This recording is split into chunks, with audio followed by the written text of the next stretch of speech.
Saya ingat waktu pertama kali membentuk soal transportasi, jujur saja kami ini terlalu banyak yang punya pengetahuan tentang pengendalian teknis transportasi.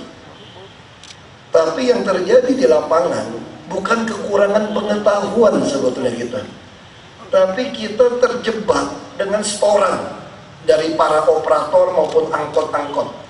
Saya kira mungkin 20%, 30% kemacetan di Jakarta disumbang oleh parkir tidak pada tempatnya, berhenti tidak pada tempatnya, apalagi di jam sibuk, jam pulang kantor, justru di semua persimpangan itu didudukin. Dan petugas juga hampir tidak ada. Kita bisa berdebat petugasnya di mana, alasannya operasi teknis macam-macam.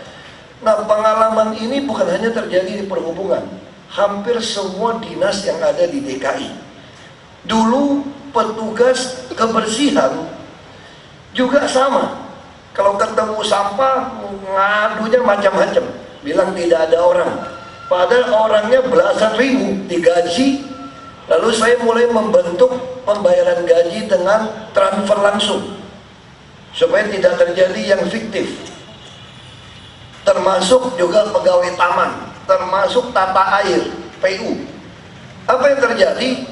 Betul-betul fiktif. Malah ada yang nekat minjem nama orang, sudah ditransfer betul, tapi tidak kerja. Jadi ditransfer uangnya ini, namanya, jadi istilahnya gini, dia paham aja sama orang yang tidak kerja, pengangguran, mau nggak daftarin nama, tahun lalu 2,7 juta, Anda kan tidak kerja, terima saja 500.000. Sisanya dia yang kantongin, ATM-nya dia yang narik.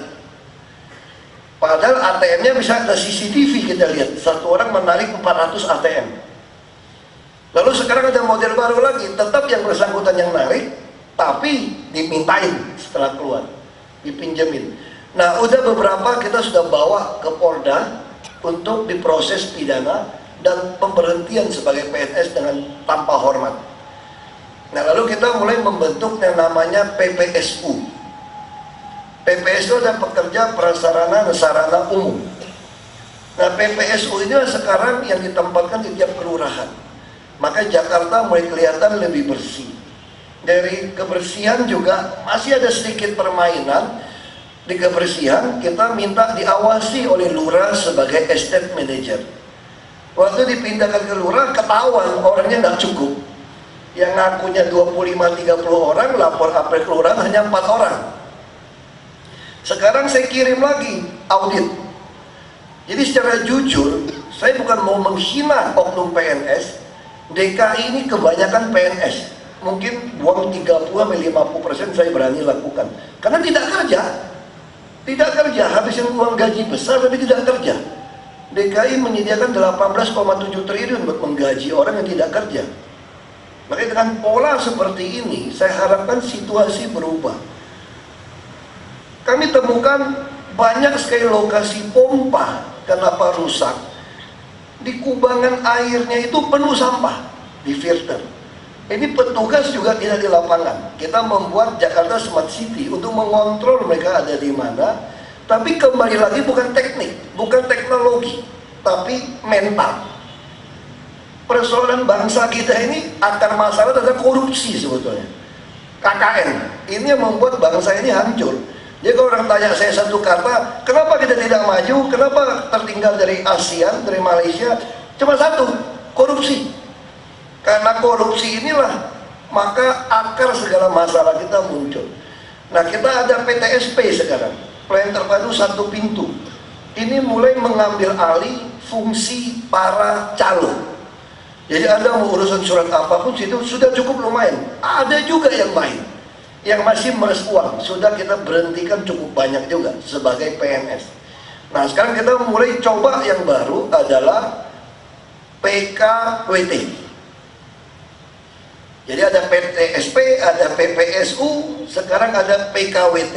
Ini saya harapkan bisa menyelesaikan persoalan kemacetan lalu lintas yang ada di Jakarta. Minimal akibat macet karena ngetem, karena parkir sembarangan. Nah, intinya di mana sekarang? Intinya adalah pembagian wilayah. Saya terima kasih sama Dirlantas, selalu polisi ada pembagian wilayah.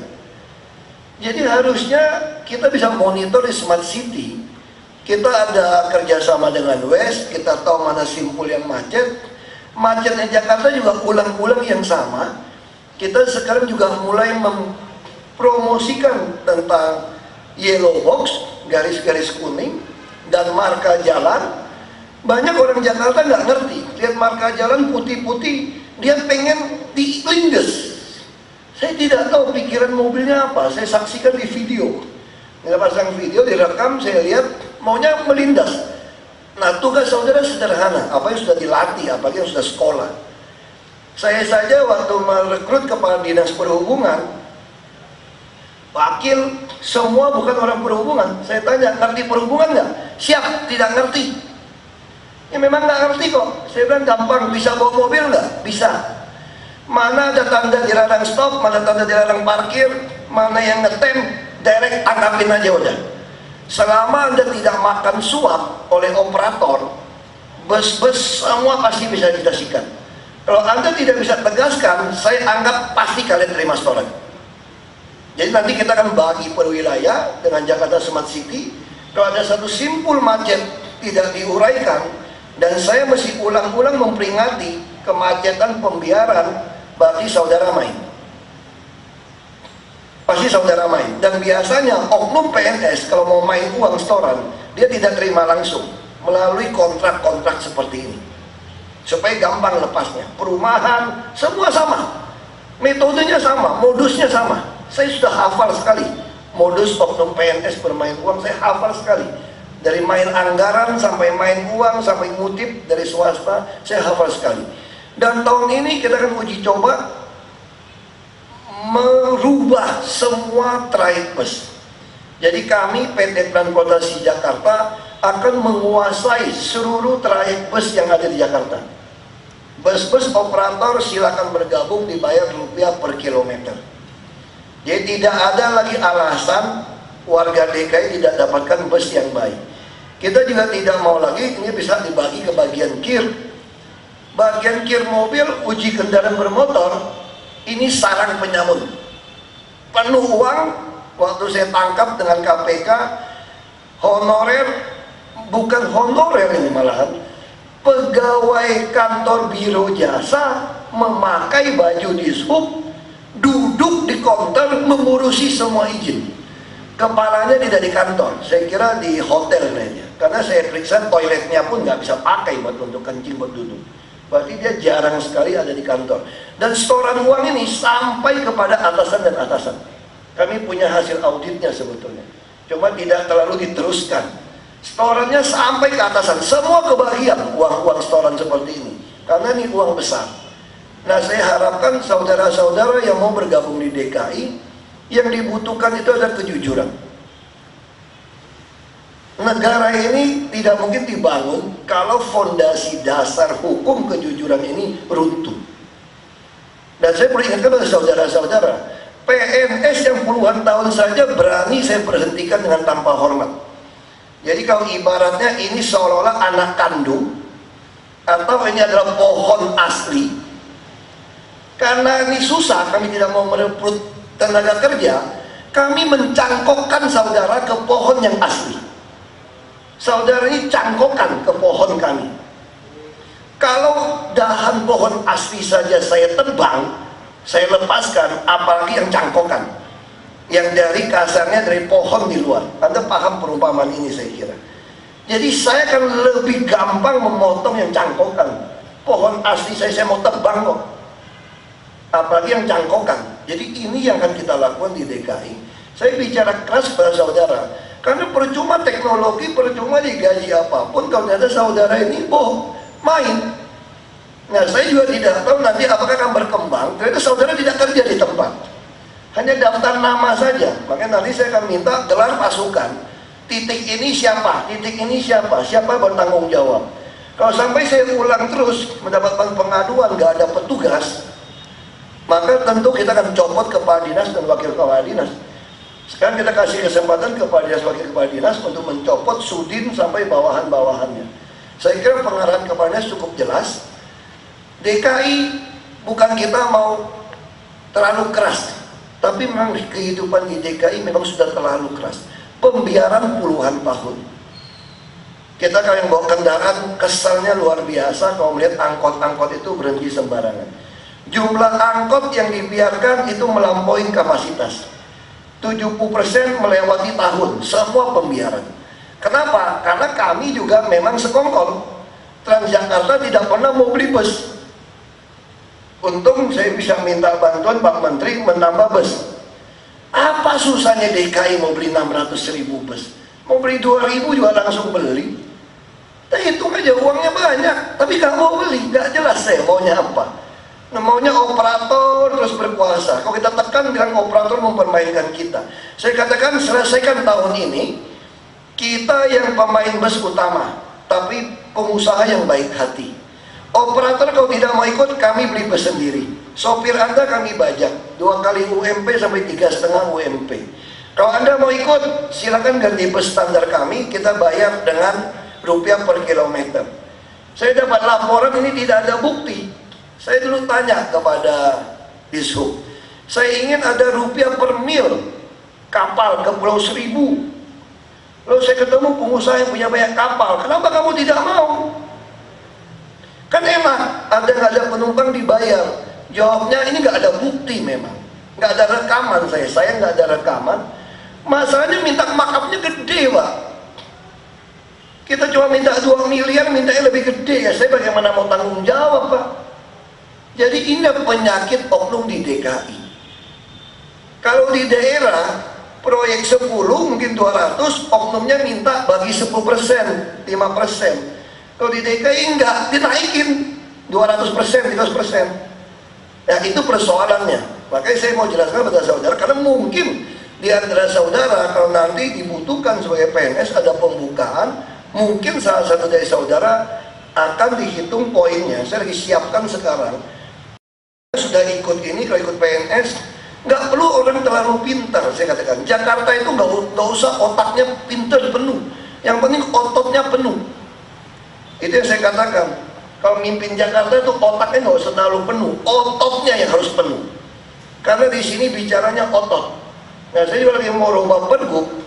Bila perlu orang yang tidak lulus SMA pun SMP, kalau karakternya baik, walaupun dia hanya lulus SD, itu boleh diterima Pak.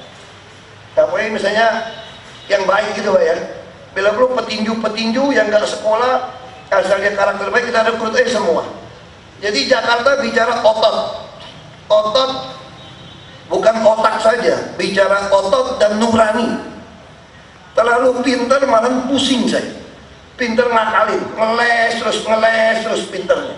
Ini Jakarta nggak butuh. Nah, saya sudah kasih tahu kepada kepala dinas, kalau pegawai Dishub masih ketahuan main yang lama-lama, semua di-staffkan, digeser. Kalau yang sudah staff bagaimana? Semua akan dihilangkan TKD-nya. Jadi saya akan hemat 10 juta kira-kira. Kalau saya bisa hemat 8 juta, 10 juta, ada 10.000 orang seperti itu, 1 tahun saya hemat 1,2 triliun. Semua murid, semua pengangguran yang baik hati, yang punya nurani bisa kita rekrut. Nah, saya kira itu pengarahan saya. Saudara lebih tahu apa tugas saudara. Sangat sederhana ilmu dasarnya. Jangan biarkan orang ngetem sembarangan di lampu merah, nggak boleh parkir tempat nggak boleh parkir, nggak boleh persimpangan pakai setoran menyetor.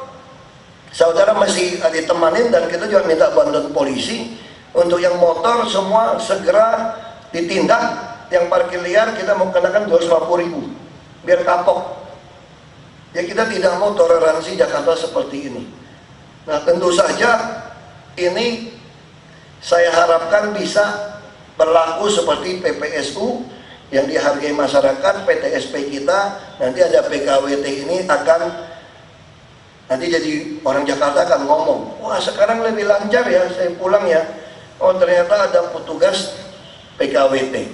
Nah, inilah yang akan kita lakukan bertahap mentransformasi Jakarta. Ya, sekali lagi yang perlu saudara ingat, jangan pernah berpikir menerima suap dan tidak ditoleransi sama sekali. Kalau saudara tidak mau lapor kepada saya, saudara berpikir nggak apa-apa, paling putus kontrak.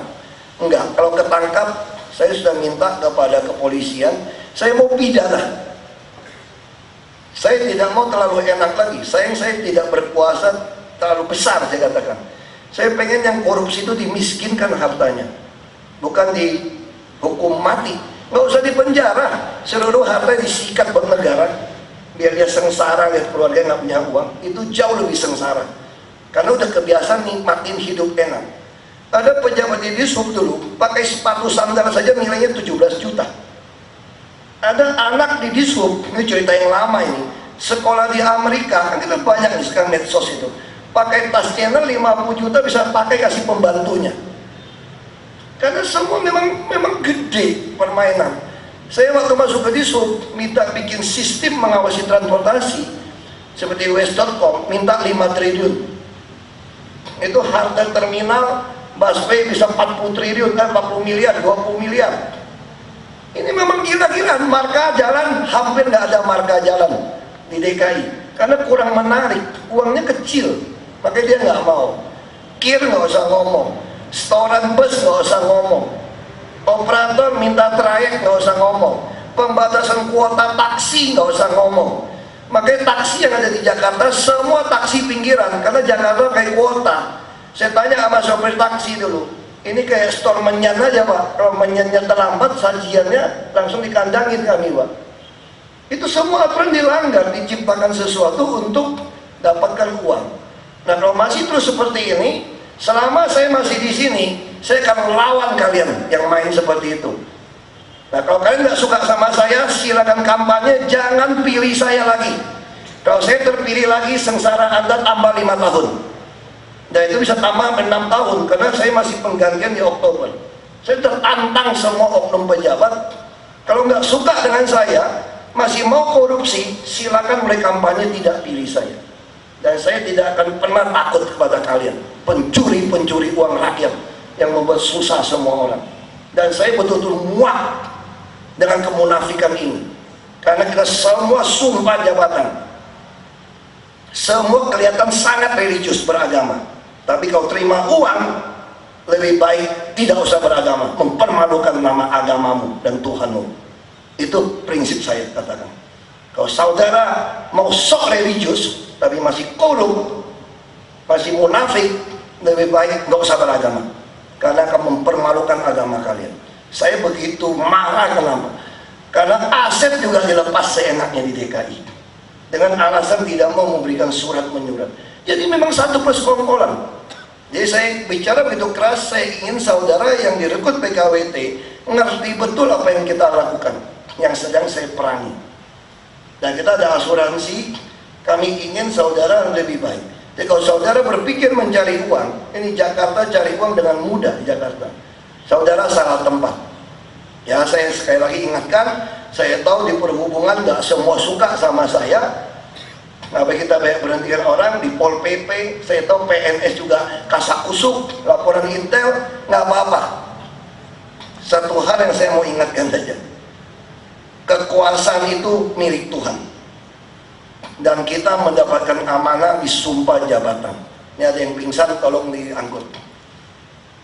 Ya, ini tolong dibereskan. Saya harap yang di lapangan harus jaga fisik juga ya.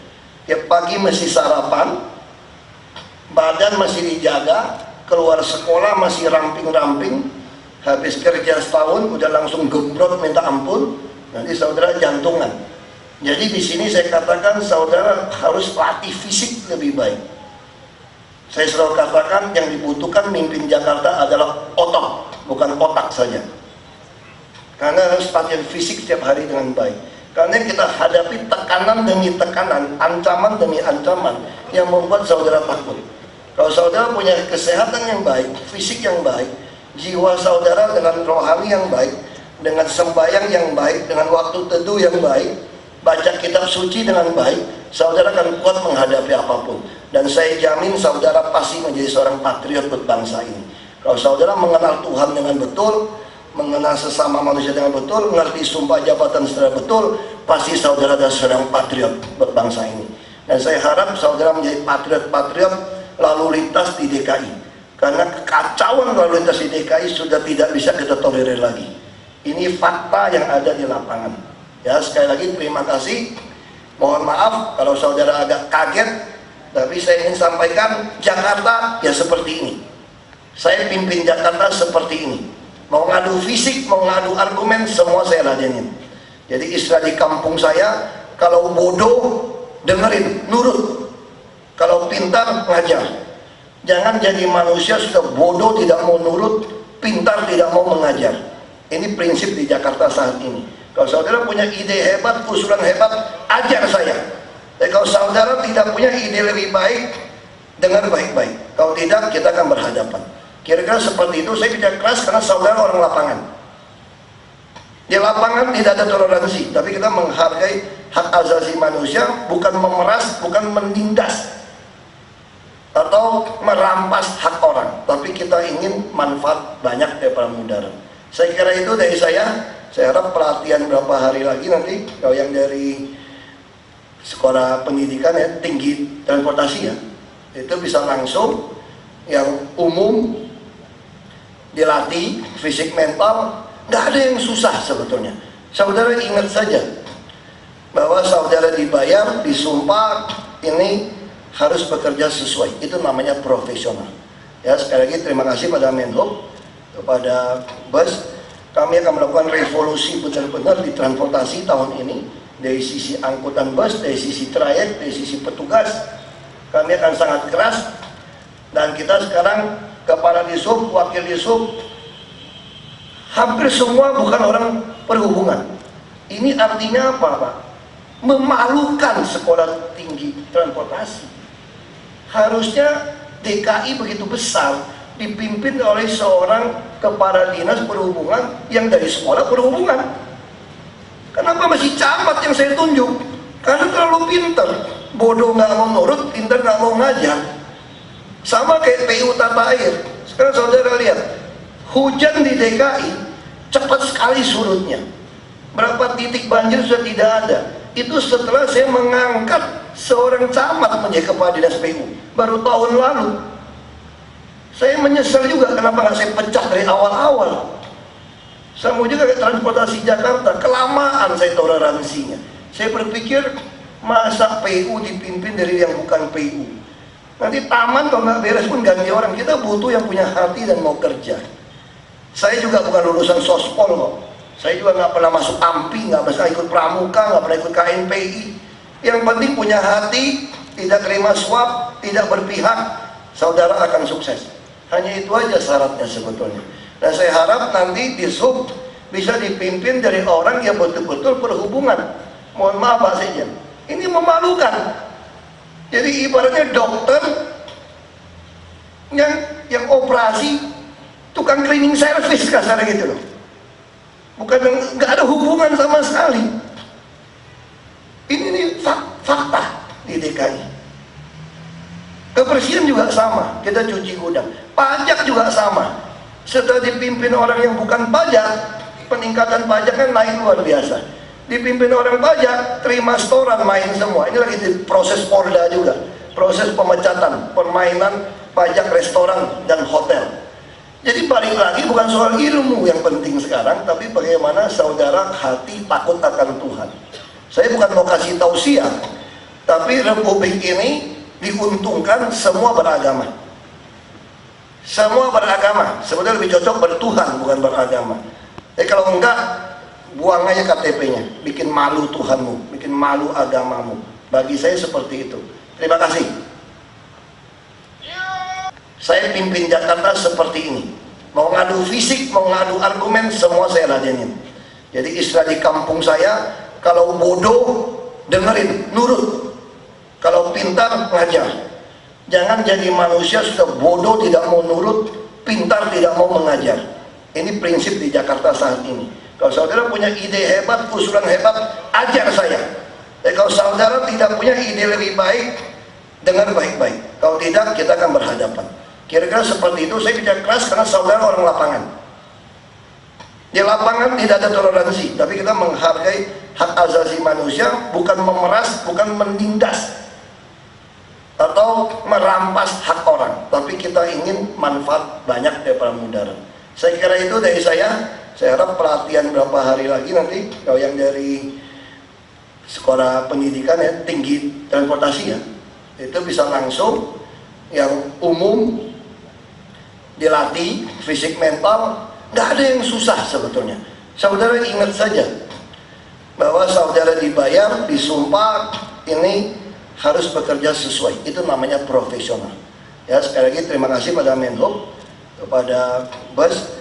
Kami akan melakukan revolusi benar-benar di transportasi tahun ini, dari sisi angkutan bus, dari sisi trayek, dari sisi petugas. Kami akan sangat keras, dan kita sekarang kepala disub, wakil disub, hampir semua bukan orang perhubungan. Ini artinya apa, Pak? Memalukan sekolah tinggi transportasi. Harusnya DKI begitu besar, dipimpin oleh seorang kepala dinas perhubungan yang dari sekolah perhubungan. Kenapa masih camat yang saya tunjuk? Karena terlalu pintar. Bodoh nggak mau nurut, pintar nggak mau ngajar. Sama kayak PU tata air. Sekarang saudara lihat, hujan di DKI cepat sekali surutnya. Berapa titik banjir sudah tidak ada. Itu setelah saya mengangkat seorang camat menjadi kepala dinas PU baru tahun lalu. Saya menyesal juga kenapa nggak saya pecah dari awal-awal. Sama juga kayak transportasi Jakarta, kelamaan saya toleransinya. Saya berpikir masa PU dipimpin dari yang bukan PU. Nanti taman kalau nggak beres pun ganti orang. Kita butuh yang punya hati dan mau kerja. Saya juga bukan lulusan sospol kok. Saya juga nggak pernah masuk AMPI, nggak pernah ikut pramuka, nggak pernah ikut KNPI. Yang penting punya hati, tidak terima suap, tidak berpihak, saudara akan sukses. Hanya itu aja syaratnya sebetulnya. Dan saya harap nanti di sub bisa dipimpin dari orang yang betul-betul perhubungan. Mohon maaf Pak Sekjen, ini memalukan. Jadi ibaratnya dokter yang operasi, tukang cleaning service kasar gitu loh. Bukan, nggak ada hubungan sama sekali. Ini fakta di DKI. Kebersihan juga sama, kita cuci gudang. Pajak juga sama. Setelah dipimpin orang yang bukan pajak, peningkatan pajak kan naik luar biasa. Dipimpin orang pajak, terima setoran, main semua. Ini lagi di proses Polda juga, proses pemecatan, permainan pajak restoran dan hotel. Jadi balik lagi bukan soal ilmu yang penting sekarang, tapi bagaimana saudara hati takut akan Tuhan. Saya bukan mau kasih tausiah, tapi Republik ini diuntungkan semua beragama. Semua beragama, sebetulnya lebih cocok bertuhan bukan beragama. Kalau enggak, buang aja KTP-nya, bikin malu Tuhanmu, bikin malu agamamu. Bagi saya seperti itu. Terima kasih.